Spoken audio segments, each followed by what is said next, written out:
On your Thursday episode of Locked On Raptors, when I look at the Miami Heat roster sheet, I'm not very impressed, and yet I'm certain this stupid team is going to win like 48 games.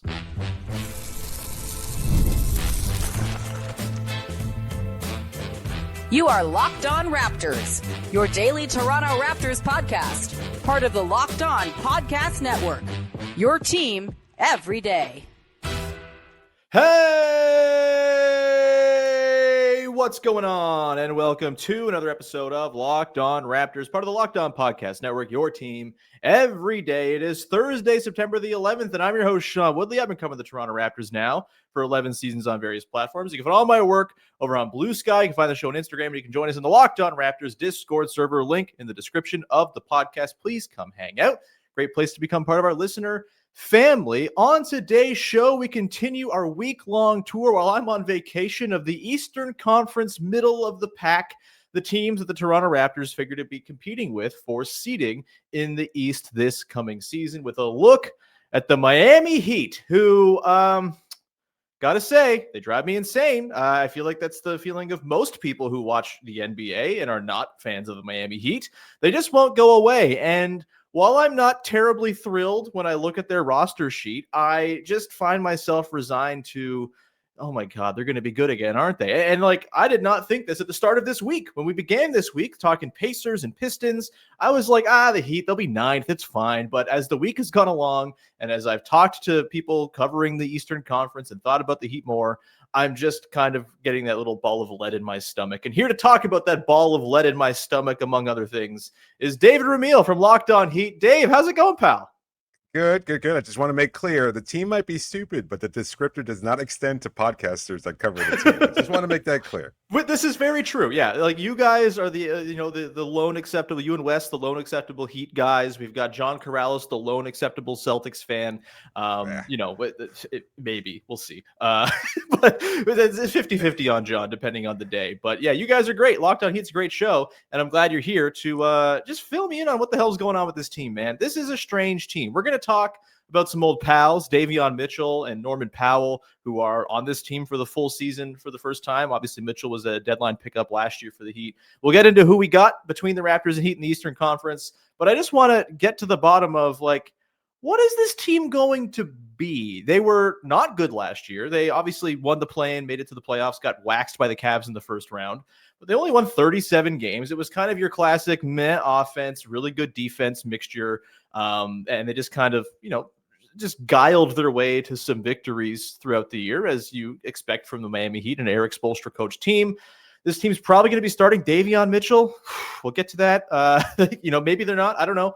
Maybe they just roll Tyler Herro as their point guard with Norm Powell as their two guard, and they just go no defense in the backcourt, all offense. Bam Adebayo wasn't particularly good last year by his standards. He's going to need to have a bounce back. They've got some interesting young guys who I'm not like terribly high on. I was a big Khalil Ware guy. Seems like maybe Eric Spoelstra is not a big Khalil Ware guy. Where are you at with the Miami Heat, Dave? You kind of give me the rundown of like what to expect from this team this year. It's going to be hard to determine. Right now, I'm not quite sure what to expect of this team, although, as I was telling you before we started recording, I'm cautiously optimistic. But I do want to make clear also that I can't overestimate just how negative the impact of Jimmy Butler was last season on this year's team. Going into the preseason, we knew there was going to be tension with Jimmy Butler, and although the front office was optimistic that they would smooth things over and let him play out the year, and then possibly bring up the potential of an extension, contract extension over the summer, this offseason, it just never worked out that way. Jimmy burned his way out. Obviously, things fell apart, and that kind of negativity really hung over the team, not just prior to his departure, but even after the fact, because there was a real emotional hangover that everybody in that locker room was dealing with. And while they were kind of somewhat renewed, they were also exhausted. It took its toll on everybody on that team. And they had a hard time integrating a guy like Andrew Wiggins, who did not want to be there. And there have been various reports or rumors about why he wasn't so happy here. So he just wasn't as successful as I think he can be as a member of this team.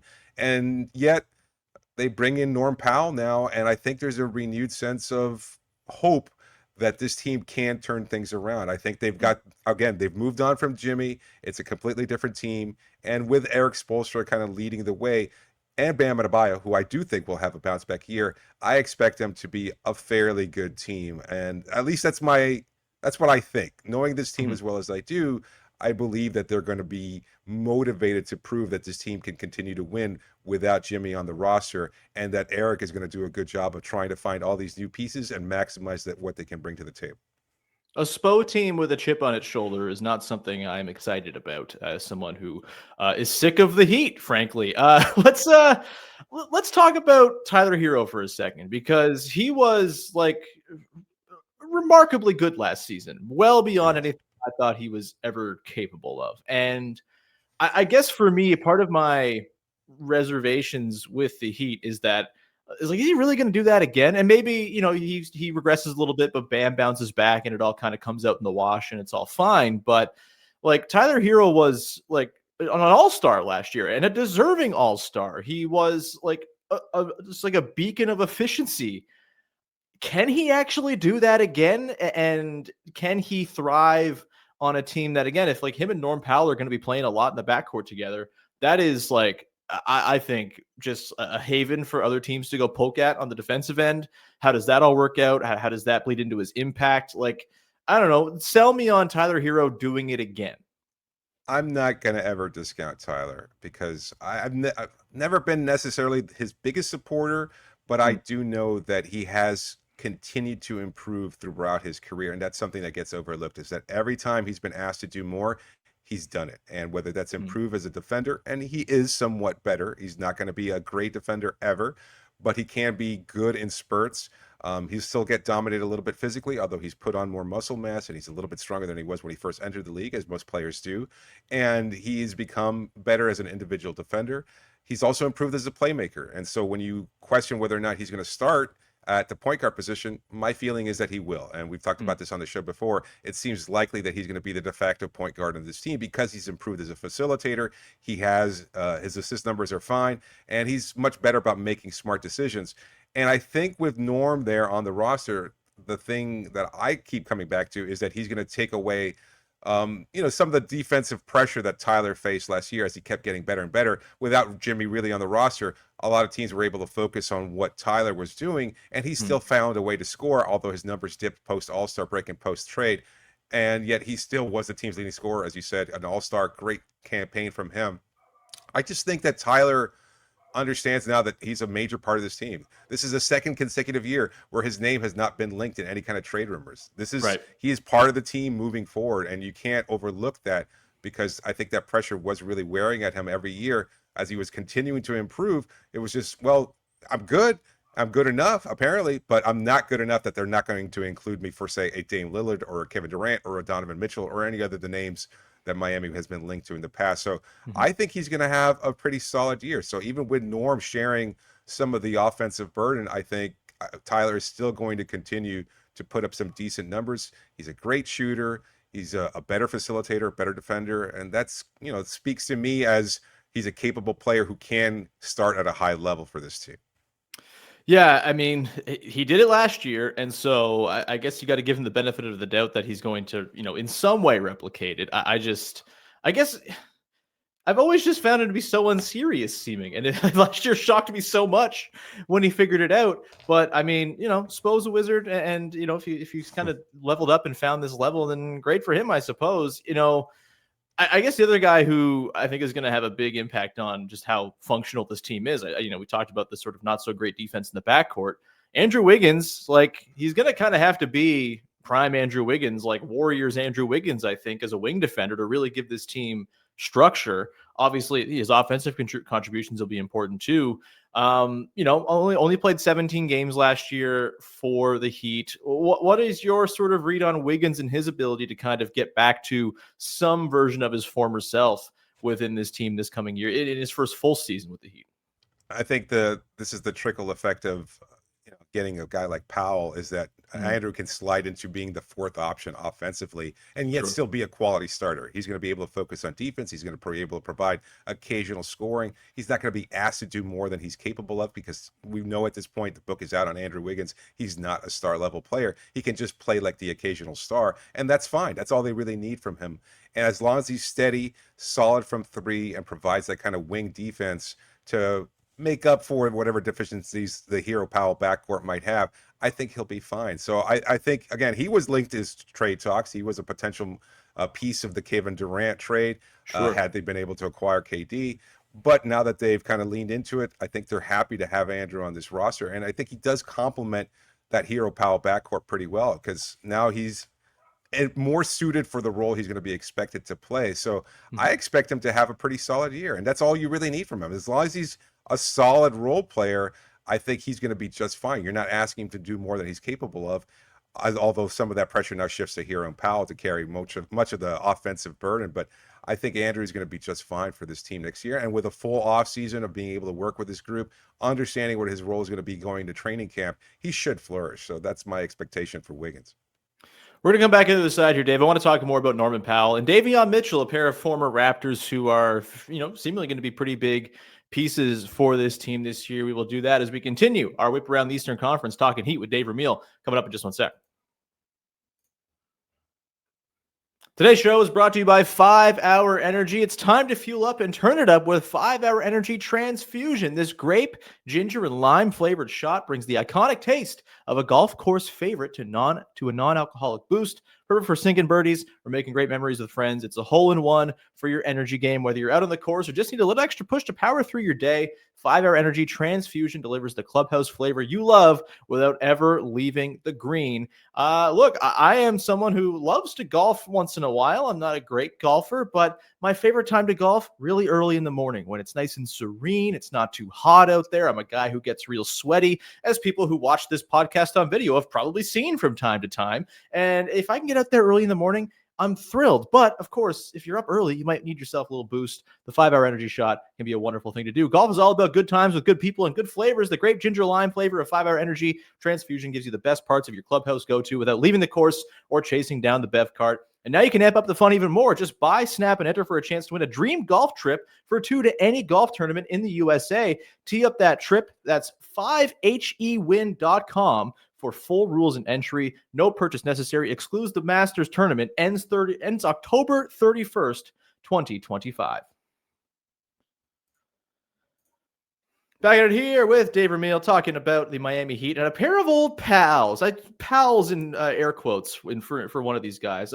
Powells and pals. So I'm bad at this. Norman Powell. Let's talk about him. We talked about him a little bit. He's the sort of guy that the Heat just got for free this offseason, which cool. Love it. Great. Awesome. Let's keep on giving the Heat freebies, huh?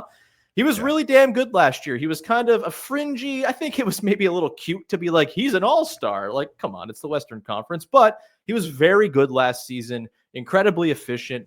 You would probably call it a career year for him. And I'm always a little dubious of career years at age 31. And I love me some Norm Powell, of course, a champion, someone who will always be near and dear to my heart. The Game 5 dunk against the Pacers back in 2016. Yeah, that's the year. One of the all-time in-person moments I've ever seen. I love Norman Powell, and I don't want this to come off as me slagging Norman Powell, but talked on Tuesday with Kuka Heel about Malik Beasley and his insane career year last year and just how hard it would be, even if he was still on the team, to replicate that.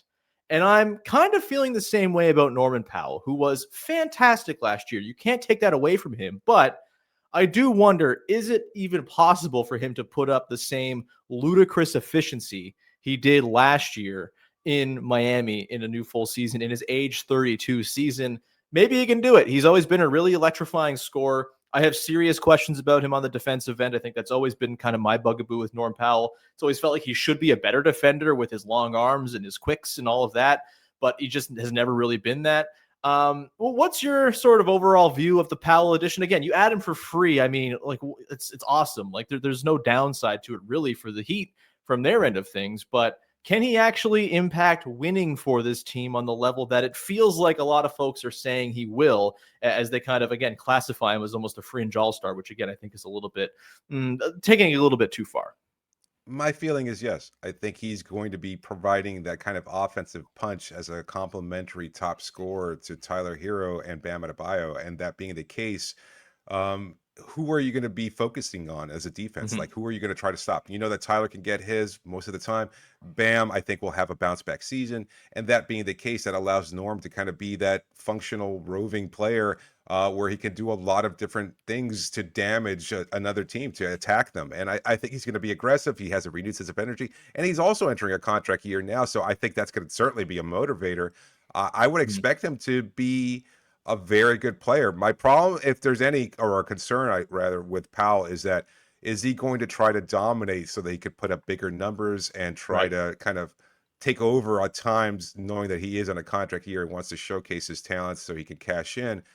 I don't know. I don't think that's the case. We rarely see that kind of player in Miami. And I think Eric Spoelstra knows how to put everybody in a position to win and understand that, look, if you continue to do the work, you're going to get paid. That's generally been the case with almost every Heat player. And so I Mhm. think Norm is going to buy into that. So I wouldn't expect him to hijack the offense in any way. Defensively, look, we've seen other players make a leap in Miami. And so I think he's going to learn things here that he has yet to learn anywhere else. That maybe as Sure. a poor defender, you can come in here all of a sudden buy into what they do here, the system that Spo implements. And next thing you know, he'll improve into at least a solid defender. Not a great one, again, like Herro, but you can do things certainly here and there where you're going to be able to work well in the team defensive concept. And so I expect him to have a really good year, to be honest with you. Maybe not an all-star, although there's a potential that both Herro and Powell could at least contend for some votes. But all he needs to do is just be a top scorer, put up some points, shoot well from three, and I think that's more than enough. So I expect him to have a really good year playing alongside Tyler.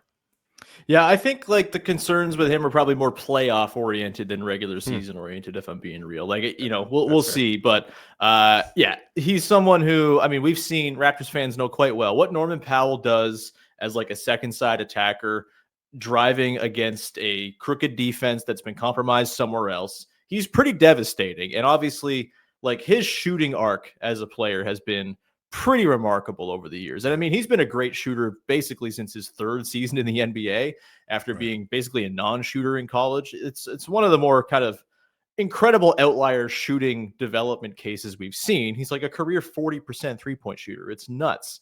And I think that's going to lend very well to that Heat team. So yeah, again, I like all of the pieces. I'm just like, okay, that guy, that guy, that guy, and then all of them together. I'm like, damn it, this team's gonna be good.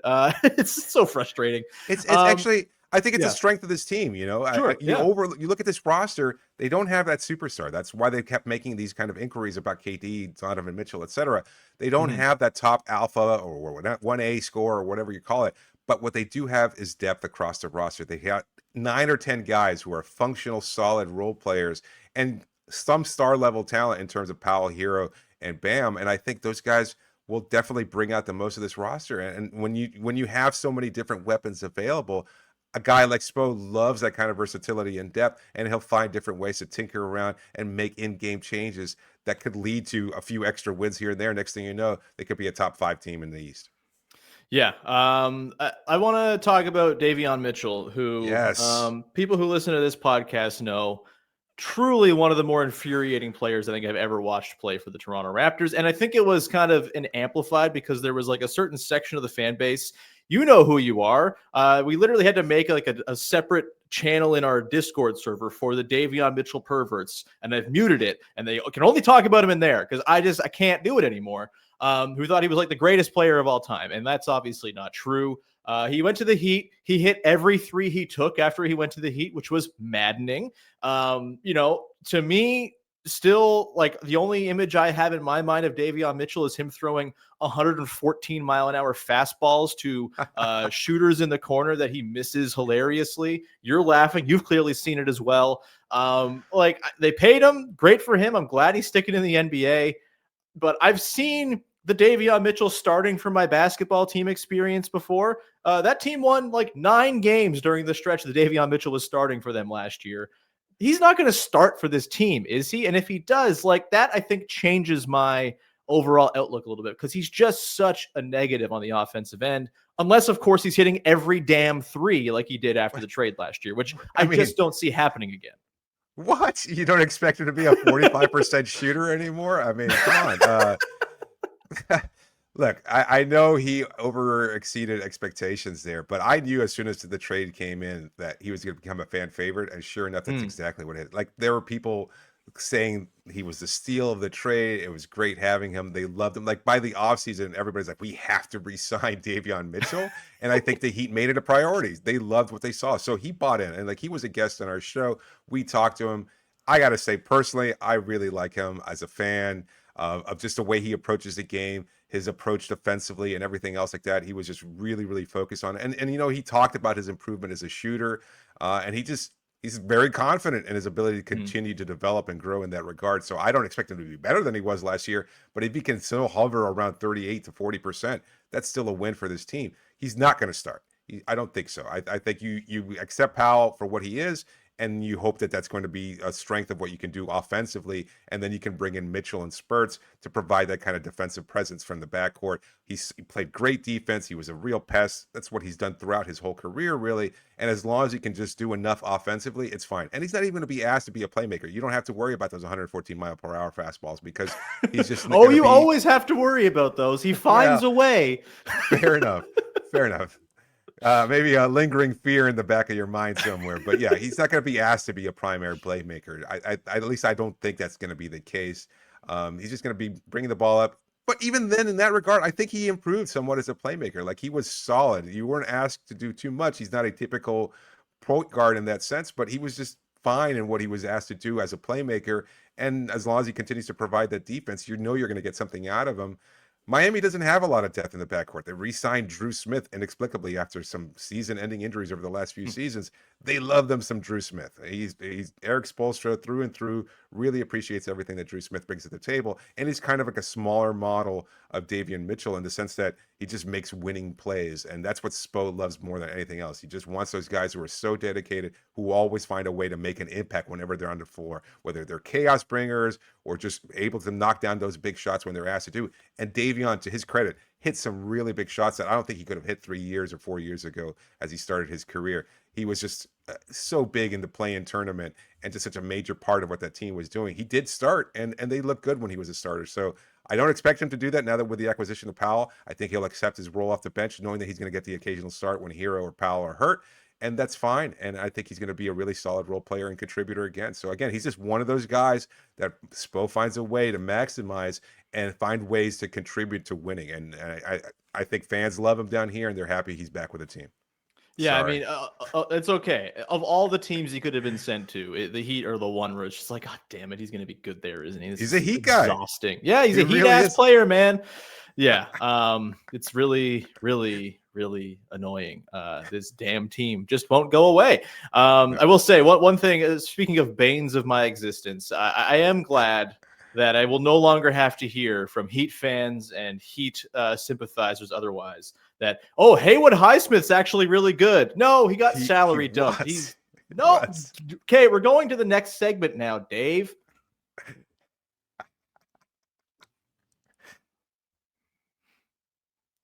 Wrapping things up here on your Thursday edition of Locked On Raptors as we continue our whip around the Eastern Conference, middle of the pack. And again, coming into this week, I had the Heat just like, they're a throwaway. They're going to be ninth. I don't care. And again, as it's gone on, I've slowly and surely talked myself into them being maybe a top 6 team in the Eastern Conference. And I frankly find it to be disgusting. But Dave, I want to know from you, who you got, Raptors or Heat in the Eastern Conference? And I guess more broadly, what is your read on the Raptors? I know the sort of national opinion, the American opinion of the Raptors is pretty low going into this year. Fair enough. They've been built very strangely. We've never actually seen them play together as a team with Brandon Ingram and a healthy Emmanuel Quickley. I get it. But, I've kind of sung the praises of, I think this team's actually going to be pretty good and they have a lot of good players. And I think that's going to be a recipe for regular season success at the very least. But again, in that sort of morass of teams in the Eastern Conference, I would not be surprised basically of any order of finish between 4 and 10. And I think both of these teams are very much in that mix. What's your read on the Raptors and where do you have them in relation to the Heat in the Eastern Conference hierarchy? I'm buying in on the Raptors. I think they're going to be a much better team than people expect. I think they've kind of been bogged down by the rebuilding that they've gone through over the last couple of seasons. But I can't look at this roster and just say, you know what, they're going to be a bad team. I think there's just too many players, again, that can produce at a high level. And I think the incorporating Ingram is going to be somewhat of a challenge. Sure. But I think with Scotty there, I mean, he's such a great player. I think you're going to get a lot out of quickly. I think it's a really solid roster. So does the current coach have the ability to maximize this roster? Not at the same level that may say an Eric Spoelstra can, but is he creative and innovative enough, and can he motivate them to be the team that I think they're capable of? My feeling is that yes. I think they'll be a top 6 team too. Between them and Miami, though, my feeling is that Miami might just eke out a win or two more here and there in the standings, and probably wind up topping Toronto, but it won't be by much. I think Toronto could miss out. I think they'll get past the play-in tournament. I think they'll be, like I said, a 6 seed in the Eastern Conference, just because things are so wide open. I think there are other teams there that maybe people are more bullish on, say the Milwaukee Bucks. I'm not as high on them. Oh, we love this. That's yesterday's podcast. Me just not at all fearing the deer. We love this, Dave. Okay. No, I mean, you've got Giannis, obviously. Can Miles Turner feel his way there? I don't know.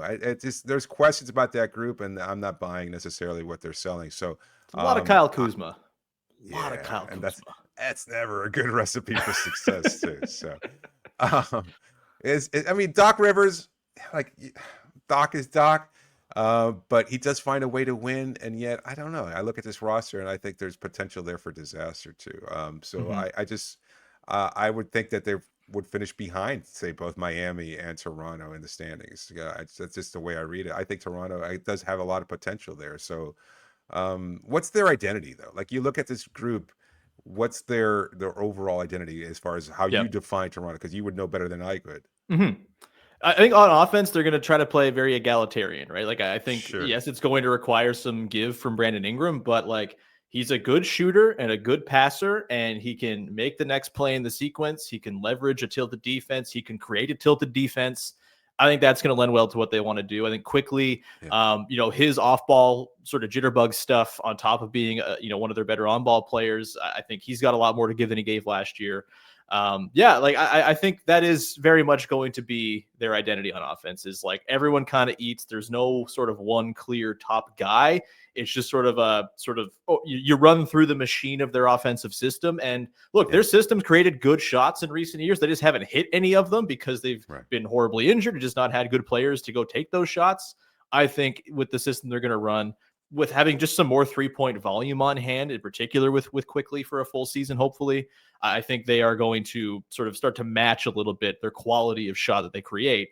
And defensively, like, their whole thing is like high pickup point, be annoying, be in the shirt of the ball handler, and have Scotty Barnes clean up all the messes at the back end. And what does that equal out to? I said on yesterday's show, I could see them being like 14th on both offense and defense. But in the Eastern Conference, that is a perfectly fine place to be if you're trying to be in that mix for the top 6. And so that's kind of my full read on this team. And frankly, I think the Heat too, like their offense is probably going to be better than it's been in years past. I think their defense will always be good. Like, I think they're kind of similar. They'll be sort of just above mid at both things, and that's going to put them right into the mix in a conference where being just above mid, it might be kind of all you need to do.